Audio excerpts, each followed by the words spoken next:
Hello, the game is Temtem, and in this video, let's get ready to rumble! Tonight's show is a cage match at the Kakama Cenote, and with the theatrics out of the way now, I just wanted to discuss a new team I've been working on.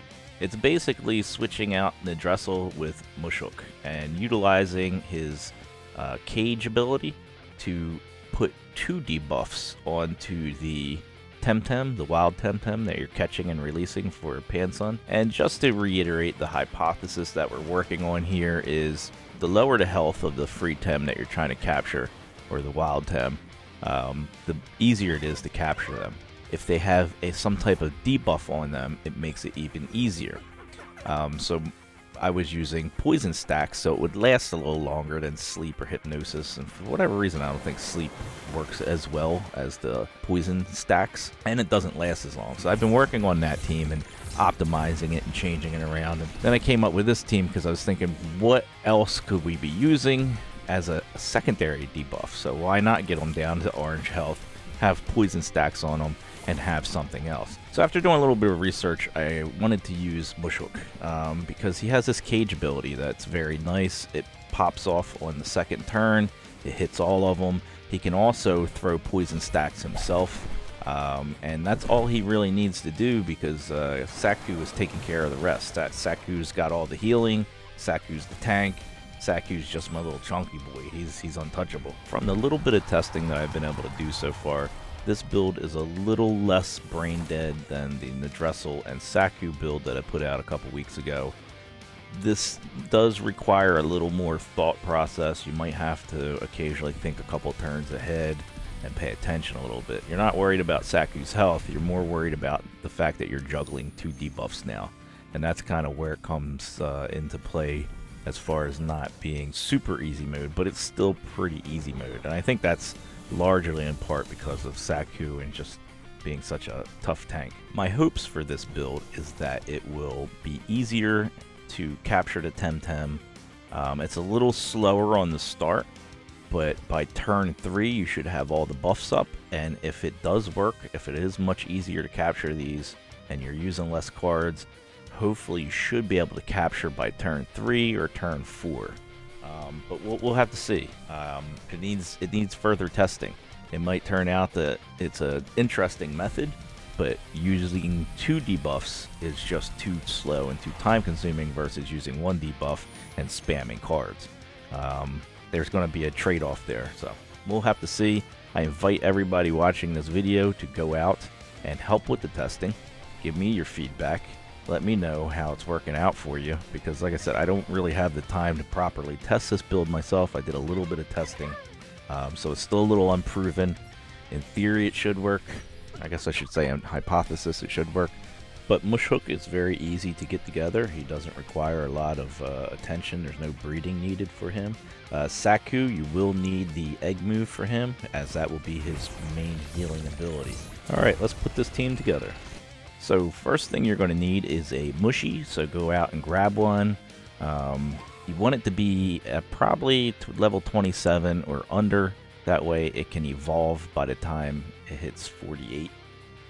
You want to use like Anna here to power level them at the Xenareth area. If you need to know how to do that, I'll link the description of a video guide that I put together for this power leveling area. Or you could just go to my channel and look for the video there. But you basically just want to grab him, bring him here, and then power level him up. I believe he needs 20 levels, so you don't want him above 28, I think. So I think 27 is safe.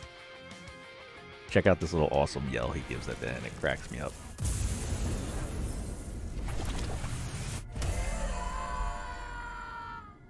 So next thing we need is the technique cage. You can locate that here in this crystal area in the Tukma subsurface.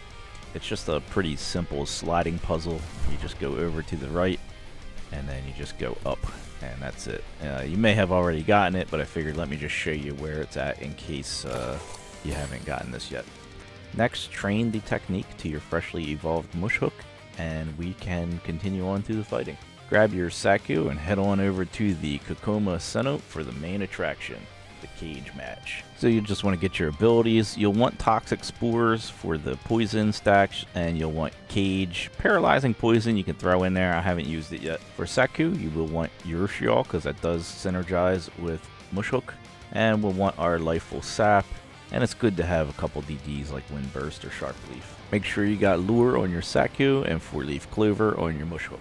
The goal again of this battle is to try to get poison stacks on both of them, and then to also get Cage on both of them in the second round, and then to try to capture them with as minimum Tem cards as possible. I really would like to see results of 1 Tem card or maximum 2 Tem cards. I did some minimum testing, so keep that in mind. RNG could have been favorable to me, but what I experienced was that any Temtem that had both debuffs on it, poison stacks and the cage, none of them went above 2 Tem card resists. So every single one that I came across that had both debuffs on it took 1 or 2 Tem cards. Not a single one hit 3.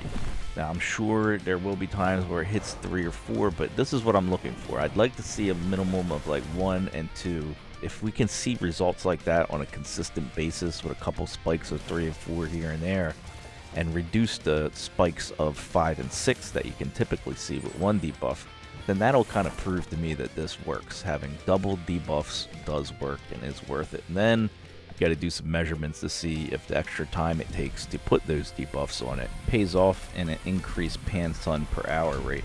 In this point of the battle, this is where it kind of gets a little bit of decision making needs to be made, and it's a little less easy mode, a little less brain dead because of this. As you'll see, we'll miss our card, he doesn't get captured, and then it's the next turn, and then we have to decide his cage has worn off, his hold has worn off, but he still has 1 stack of poison on him and he's low health. So in this case, I was just like, okay, good enough. I just threw another card, and it captures him. If it hadn't have captured him, what I would have done was throw Cage again, just to put another debuff on him, and then tried to capture him some more. Then you also need to manage Saku's heals when possible, you know, throw his regen on him whenever you get a chance. Alright folks, I hope you've enjoyed the show, the cage match at Kakama Cenote, and hopefully it was a little thought-provoking. Please feel free, like I said, to give this build a try and give me some feedback. I'm probably going to be testing this out throughout the week when I get time. I think I still need to finish up my weekly Freetem thing. I'm not sure how much I did testing this out, but I do hope you enjoyed the video. Make sure you click all the buttons and do all the things, the bell, the subscribe, the like, and I will see you in the next video.